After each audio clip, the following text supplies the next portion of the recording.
في الدنيا فزونا في الأخرى بخادجة الكبرى وفاطمة الزهراء بخادجة الكبرى وفاطمة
خديجة الكبرى وفاطمة الزهراء سبحان الله وبحمده ذات العرش ورضوان نفسه وزين العرش ومداد قبره سبحان الله وبحمده عدد قلبه ورضوان نفسه وزين العرش ومداد قبره سبحان الله وبحمده عدد قلبه ورضوان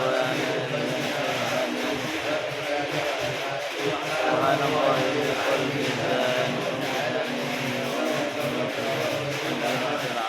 سبحان الله بكل ميزان سبحان الله بكل ميزان الحمد لله برب الميزان الحمد لله بكل ميزان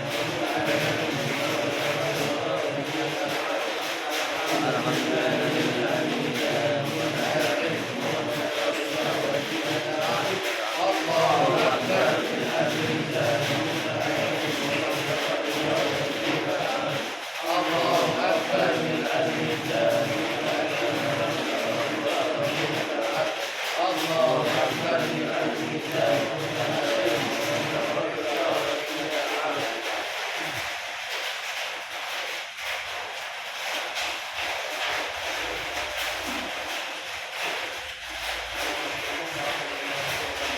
Waalaikumsalam warahmatullahi wabarakatuh.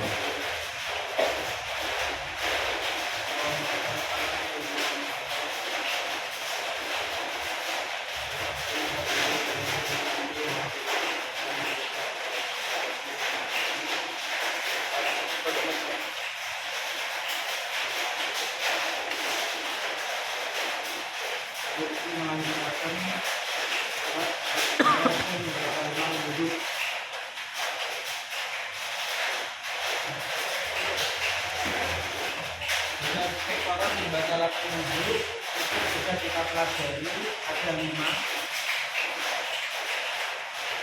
Pertama, sesuatu yang keluar dari pemerintah kegiatan.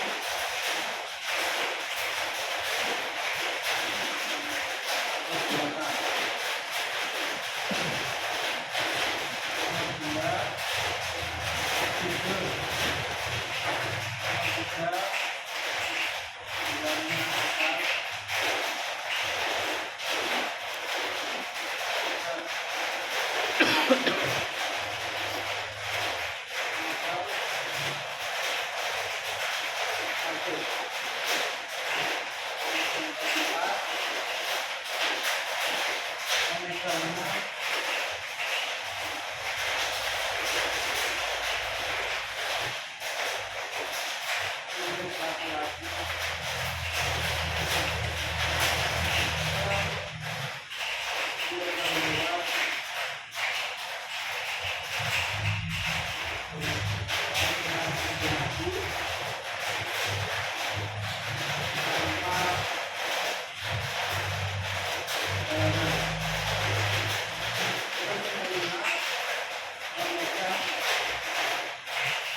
Yang nomor 1, 2, dan 3 itu sudah kita pelajari.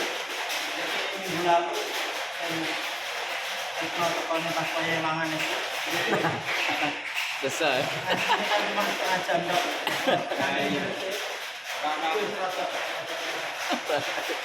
Jadi yang ini kita bahas nomor 4 dan 5. Saya ulang lagi, nomor 4 dan 5 itu kita bahas secara detail. Apalagi memiliki pembahasannya.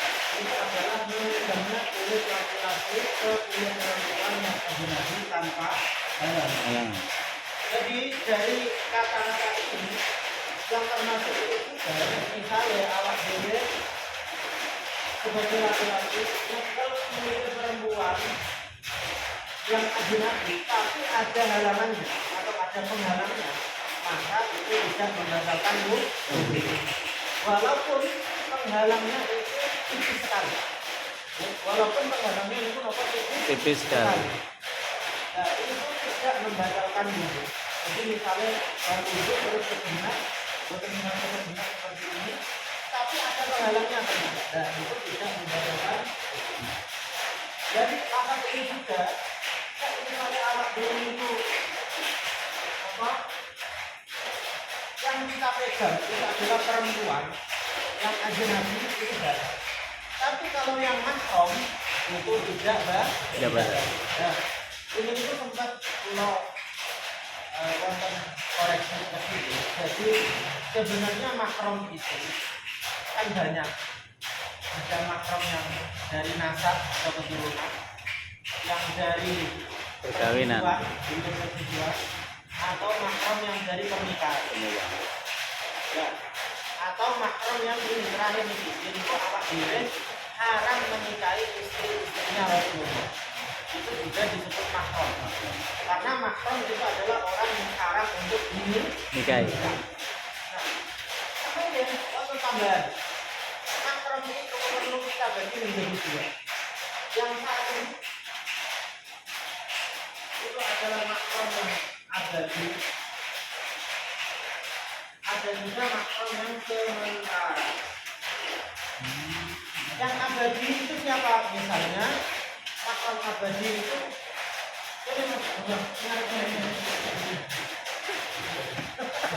Monggo Pak, monggo Pak. Monggo, monggo. Monggo.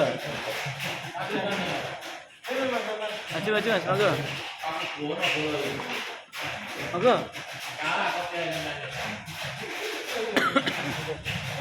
Monggo.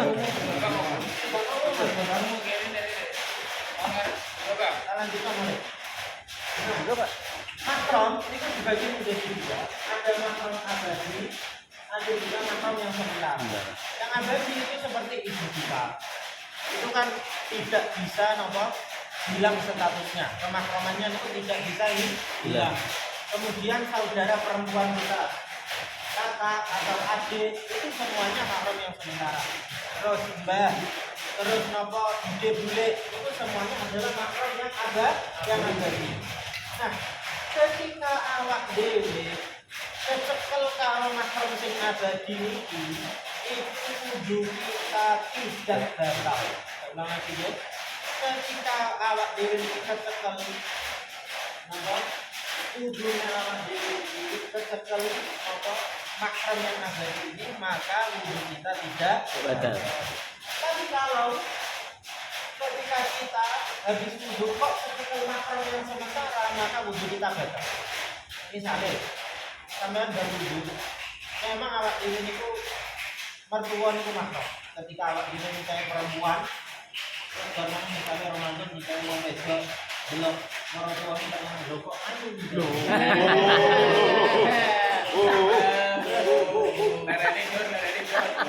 Misalnya Ramadan wah iki jadikan istri kedua sana, ini tidak boleh. Karena ini statusnya menjadi mahram orang. Nah, tapi kalau mahram yang sementara, wudhu kita itu batal. Jadi awak ini buat wudhu kedemeh maratuwa. Memang itu mahram tapi hanya sebatas orang yang haram dinikah. Cuma ketika kita berwudhu kedemeh maratuwa, kedemeh dulur-dulur wedok, dulur wedok istri, atau kedemeh dulur bude-bude istri, kedemeh bae istri. Itu langsung kita mahram yang sementara, maka kita batal wudhu kita. Nah, tapi memang tak mungkin ya teman. Jadi umumnya itu kadarnya salah satu adat kita niku walaupun asik karo ipar, asik karo ipar lah, baik karo ipar. Tapi adat yang baik itu adalah ketika kita dengan ipar pun itu kita punya jarak. Atau ketika itu kita punya adat supaya bencak kata adat. Makanya sampai Kanjeng Nabi, kata-katanya Kanjeng Nabi sampai dijadikan film ipar adalah maut, itu memang betul karena ipar sendiri itu menjadi mahram itu orang yang haram di. Nah, tetapi mahram sementara ini bisa terangkat. Misalnya anak wong nikah karo wedok, misalnya ya remaja mana remaja misalnya nikahi kakaknya dilalah adiknya mbak Oh, kayak ini.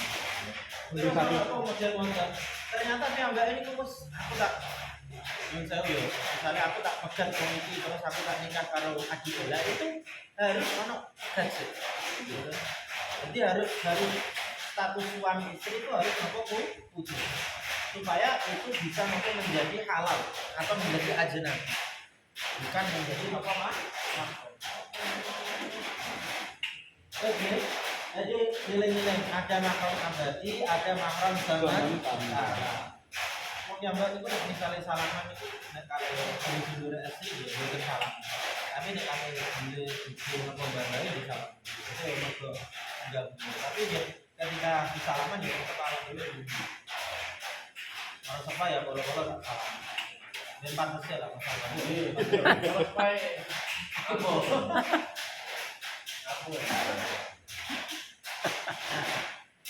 Terus, ini juga tidak terjadi kebatalan ini misalnya laki-laki dengan laki-laki. Aku gak dulu. Terus kalau demek tangane album ini, ya aku gak batal. Ana wong wedok wudu, kedemek karo wong wedok liya itu juga batal. Nah, tak mangke misalnya ana wong yang mbak ini ku wudu, terus kedemek karo jin misalnya. Karo jin. Demek karo Robi angel. demek karo ini kelanak atau demek karo Gak sih.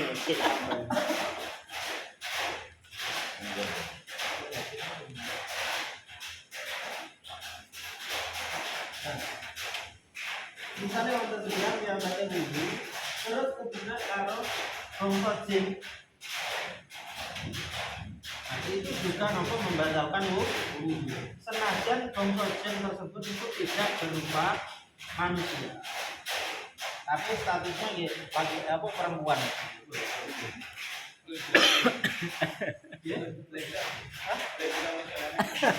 Jomblo maksudnya apa mana setan Indonesia kan orang kuntilanak pocong.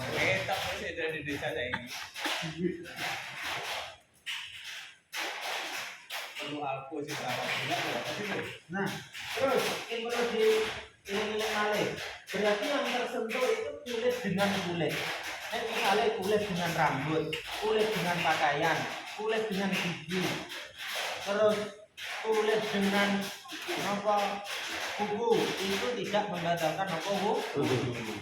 Jadi misalnya sampai berwudu, kemudian kedemek begini jenengan, tapi kedemek ini kurang rambutnya, ya, itu tidak membatalkan wudu. Kita ulangi malih. Kenapa kok perempuan yang kita nikahi itu kok statusnya tetap haram, maksudnya tetap membatalkan wudu kita? Itu sebenarnya nggak orang perempuan yang kita nikahi. Maksudnya dia itu menjadi halal dalam status dia itu oleh dibuli, oleh disekel tangani, oleh bal balak kalau itu nyetan ngomong. Maksudnya maksudnya oleh kita itu berduaan dengan dia itu halalnya, tapi status ajnabinya itu tetap ada. Karena misalnya bojone awak dhewe niku napa mahram, pasti kita tidak bisa menikahi istri kita.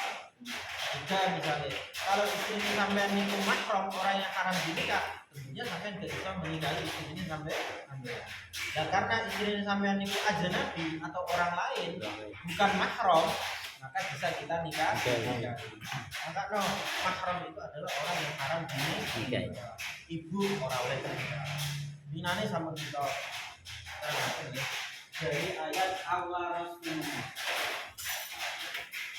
itu kan menjadi dasar bahwasannya Allah itu memberitahu kepada kita bahwasannya memegang perempuan itu membatalkan wudu. Ini juga yang dikutip oleh para ulama ayat tentang batalnya wudu memegang perempuan.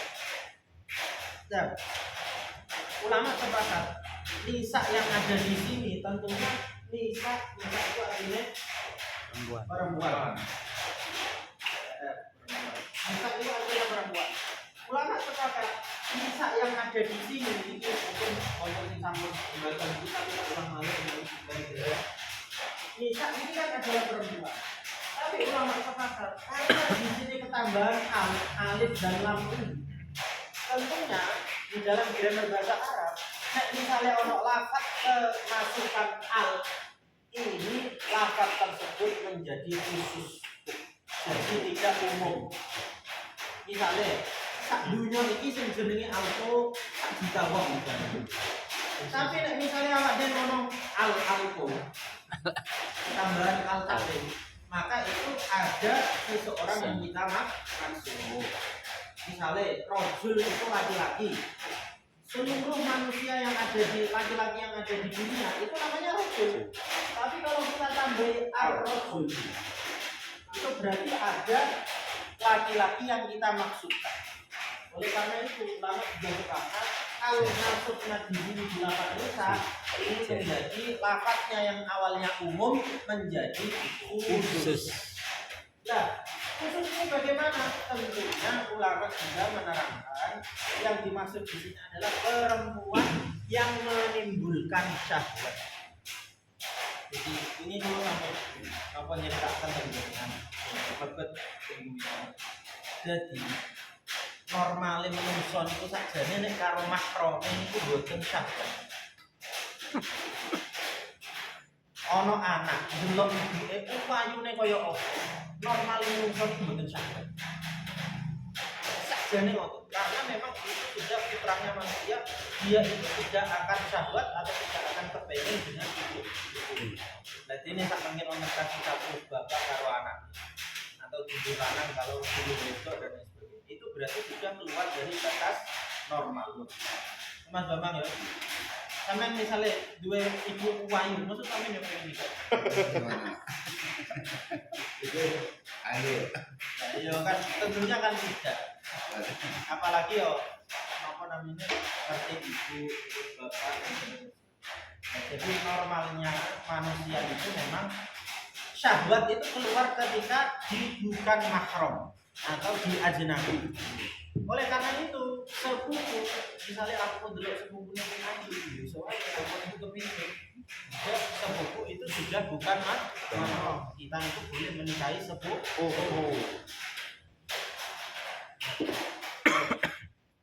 Ulang lagi pakai. Terus, mungkin pertanyaan mungkin datang dari jenengan.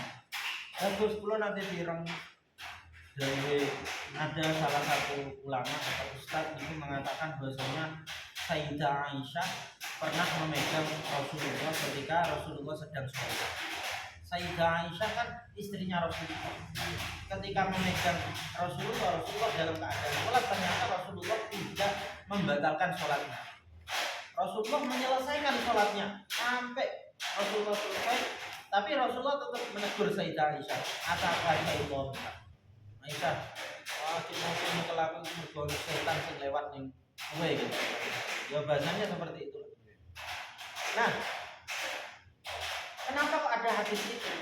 Akhirnya dari hadis tersebut itu wonten beberapa ulama yang berpendapat nek baru wudu kepegang karo bojo ini ku boten. Maka dari itu muncullah mazhab-mazhab yang lain seperti mazhab Hanafi. Mazhab Hanafi itu nek misale piyambake napa habis wudu, suami habis wudu ketemu bojone napa boten batal. Tapi nek misale jenengan badhe dari mazhab Hanafi atau kita badhe dari mazhab Hanafi, kita harus memulainya yaitu wudu kita harus sesuai ketentuan mazhab Hanafi. Mazhab Hanafi niku salah satu gerakan di dalam wudhunya niku kan mengusap kepala, membasahi tangan, mengusap kepala, terus mengusap juga leher bagian belakang, kemudian seperti ini. Nah, wudhu kita perkara-perkara yang membatalkan itu harus sesuai Hanafi. Nah, misalnya kita mau ikut perkara yang membatalkan itu Hanafi. Nah, makin maka dari itu, jangan kan sakit melihat. Jadi agama itu ditentukan hukumnya itu keluar tidak serta-merta sak gampang sak karepe ujungnya ulama. Tentunya itu napa melalui proses ijtihadnya para ulama. Nah, nek misale alko napa fanatik kalau mendapat Gus kula tak derek sing Hanafi mawon. Mergo luwih enak. Biasa. Teman-teman kudu kula anu kok. Berwudu habis salat demek sithik kok mboten asal. Terus sing Mas Anwar misalnya dari pendapat sing Syafi'i mboten Gus kula tetep derek sing Syafi'i mawon. Ketika saya habis wudu, saya ingin apa? Wudu saya tetap batal. Ya betul kok. Yang penting ada dasarnya masing-masing. Kita tidak bisa memaksakan. Orang pokoknya yang paling benar itu adalah ketika kita habis wudu, terus kita ketemu wong wedok, perempuan, ya, istri kita, maka itu tidak batal. Misalnya kita terlalu fanatik seperti itu. Nah terus apa kabar ayat ini? Masa ayat ini nganggur? Masa ayat ini nganggur? Padahal ayat ini sudah jelas. Nek misalnya ketemu wong wedok, itu apa membatalkan wudu. Jadi dengan sakit tinggal lah. Jadi misalnya awal ini pun apa bagian dari pendapat yang tidak membatalkan wudu, tentunya kita ikut mazhab itu. Misalnya kita itu membatalkan wudu, yang membatalkan wudu atau tidak membatalkan wudu, kita ikut mazhab yang kita yakini masing-masing. Nih, tapi kalau paling solusi tentunya, termasuknya nih misalnya pas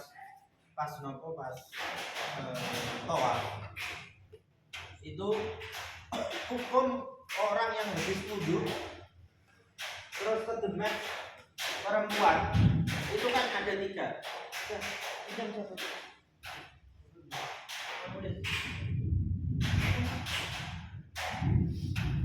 Sini.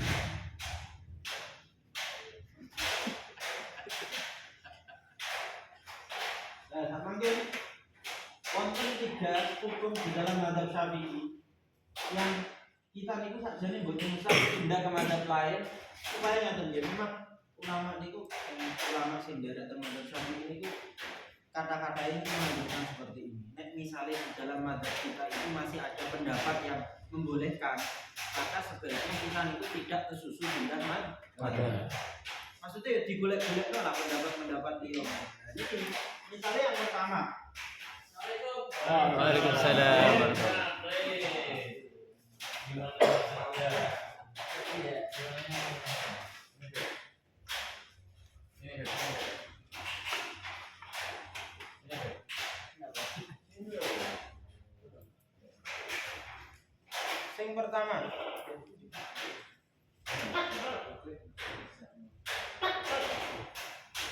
Yang pertama, hukum di mazhab Syafi'i ini ketika terpegang ajnabi atau yang bukan mahram itu satu batal. Itu yang sudah kita ketahui, satu batal. Nah, ini tentunya misalnya awak dewe ape ning tawaf, terus kita pakai hukum yang pertama ini kan yus amel banget. Misalnya anak wong tawaf, Imam Syafi'i ini kan nggak ada pendapat tiang nek badhe tawaf itu harus dalam keadaan. Nah, padahal ketika kita tawaf itu banyak sekali perempuan. Ape boten ape menghindari itu sangat susah sekali. Ini yang pertama ini susah misalnya kita tawaf. Yang kedua, yang batal itu lamis. Yang batal itu hanyalah lamis. Lamis itu apa? Orang yang memegang. Jadi, nek misalnya awak dewe pas tawaf Kepegang. sing awak dewe itu posisinya bukan yang memegang, maka wudu kita tidak batal. Jadi misalnya aku tawaf, ya, misalnya Robbana atina, yang nyamani bertengah jarak Robbana atina, terus aku demek Al-Qur'an. Sing demek kan kula. Lah, iki wonten pendapat yang batal itu yang lamis atau yang memegang. Itu yang pertama. Yang kedua. Tapi yang ketiga, sing paling enak tidak ada yang batal.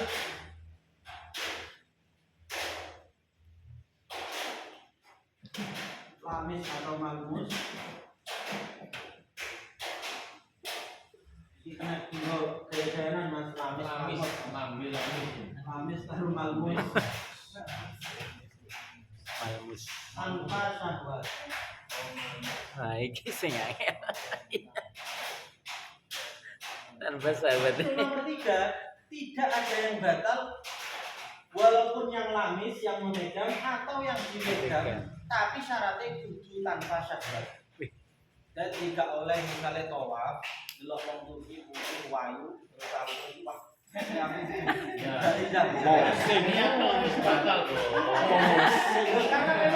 memang ya salah satu syarat tawaf itu kita harus menjaga niat. Jadi nek niatnya itu berubah waktu kok mati gede pengen jalur nomornya kan misalnya Pak. Nah itu wis kita harus berubah niat. Nah, Bang, tidak ada yang gagal, lamis atau mangus yang memegang atau yang dipegang jika tanpa syarat. Ini masih di dalam lingkup madzhab Syafi'i. Ya, selama ini kan abaikan itu atau travel itu kan biasanya langsung ada Hanafi, ada Maliki. Oh, nggih. Pak Benang. Tanpa wudhunya itu atau tata cara wudhunya dan perkara yang membatalkan itu bukan dari madzhab Hanafi. Jadi wudhunya Syafi'i yang membatalkan melok Hanafi.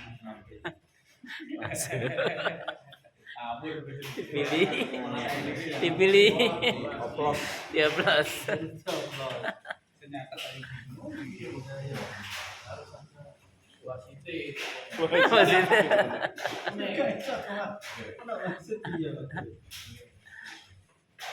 Itu udah wasite. Ya waktu umroh kan. Aja di kopi. Oh, ini kan ini. di dalam terus niki juga yang menjadikan dasar. Kemudian kan ayatnya kan sudah jelas aulamas kumunisa. Gusti Allah mboten dawuh mahram. Misalnya kan wa in kuntum mardo aw ala safarin aw ja'a minkum yang itu aulamas kumunisa. Terus napa ka ilam tajimaan pada imamu fa'idah. Di ayat tersebut kan Gusti Allah tidak dawuh aulamas kumunisa. Nisa yang bagaimana? Mahram atau ajnabi kan Gusti Allah tidak dawuh. Karena salah satu penyelenggara beberapa orang itu ngandani ke NU atau Ahlussunnah wal Jamaah itu keributan memahami agama kok sampai pada mboten ngoten awak dhewe iki saking hati-hatinya akhirnya memahami ayat sak lafal wae sampai kudu detail wae. Wah, awak dhewe itu berhati-hati dalam memahami ayat Al-Qur'an dan hadis. Nah, kita sendiri Mas Anwar di dalam ayat Al-Qur'an itu kita bisa atau kita itu diperbolehkan nek misalnya punya ilmunya untuk mengkhususkan lafaz yang umum. Ulang lagi. Mengkhususkan lafaz yang umum atau mengumumkan lafaz yang khusus. Contoh misalnya ya ayyuhan nasu ketika Gusti Allah niku dawuh ya ayyuhan nasu. Terus sing didhawuhi niku wong Mekah karo Madinah. Misalnya ya napa? Ya ayyuhan nasu antumul fuqara ila Allah atau misalnya ya ayyuhalladzina amanu wahai orang-orang yang beriman. Terus Al-Qur'an sekarang bahwa ini terus sing dimaksud orang-orang yang beriman itu Mekah Madinah sing dikengken salat. Dan kulo kan tiyang lacari, berarti kan kulo diutus salat berarti. Nah itu kan walaupun lafadznya niku yang di pada saat itu mungkin apa sih? Dialog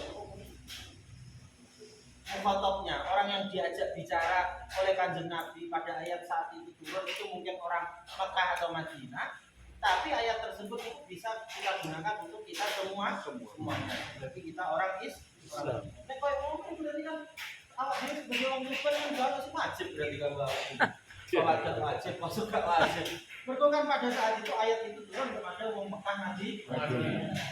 Ya dan ya pendapat mana bisa, jadi kita itu bisa mengkhususkan lafaz yang umum, bisa juga mengumumkan lafaz yang khusus, tapi harus punya ilmu. Sing nanti kalau cerita bolak-balik Mas Anwar itu, ono ayat napa wala taqul lahum uffin. Kita itu tidak boleh ngomong kepada orang tua.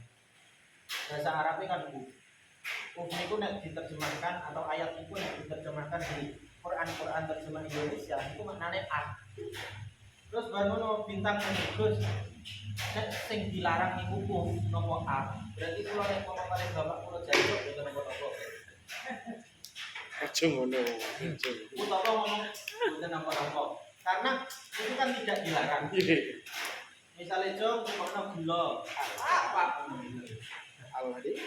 Dan walaupun itu tidak disebutkan di dalam ayat Al-Quran, tapi kan kita bisa memahami akwae gak oleh Apa meneh dari Nah, kita memahami apa meneh lebih dari A itu napa? Bukan dari Al-Quran, tapi itu dari kias. Lah kias itu ilmunya para ulama. Jadi kita niku sebagai Ahlussunnah wal Jamaah itu boten ribet karena memang kita niku ayat Al-Quran dan hadis bukan bahasa kita, bukan bahasa ibu kita, bahasa Arab yang mana kandungan dari makna bahasa Arab itu sangat luas sekali. Dikatakan itu kosakata bahasa Arab itu kira itu berapa jumlah kosakata bahasa Arab? Bahasa Indonesia itu cuma ratusan ribu, bahasa Arab itu jutaan.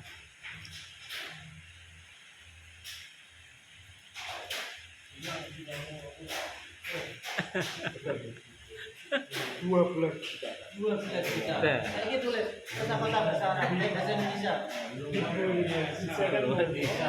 Aku bisa menjawab nanti. Mewah. Siap berangkat Mesir ya. Bahasa Indonesia 200.000. Saya ini mau bahasa Inggris mau bahasa Inggris. Oh iya. Bahasa Inggris boleh itu. Terus kayak Alpo Intelligent. Bahasa Inggris mau. 1 juta kan.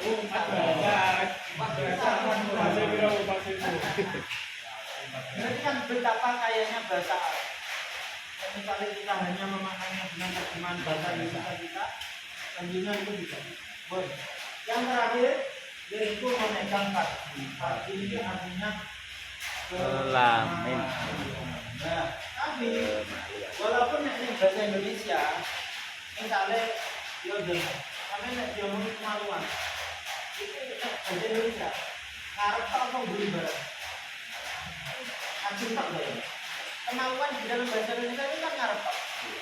Tapi farji di dalam bahasa Arab itu Arab dulu. Ya betul gak arah-arah orang wong, betul kok orang itu karpe ditutupi tapi hidupnya gak ditutupi. Karena udah lama. Nah iya kan jalan depan ada jalan belakang menjadi Kemaluan. Orang masalah. Karpe ditutupi tapi hidupnya gak ditutupi. Potekan. Ya gak mungkin. Jadi kemaluan itu di dalam bahasa Arab itu berjalan depan ya jalan belakang. Belakang. Nah, karena Jadi alasan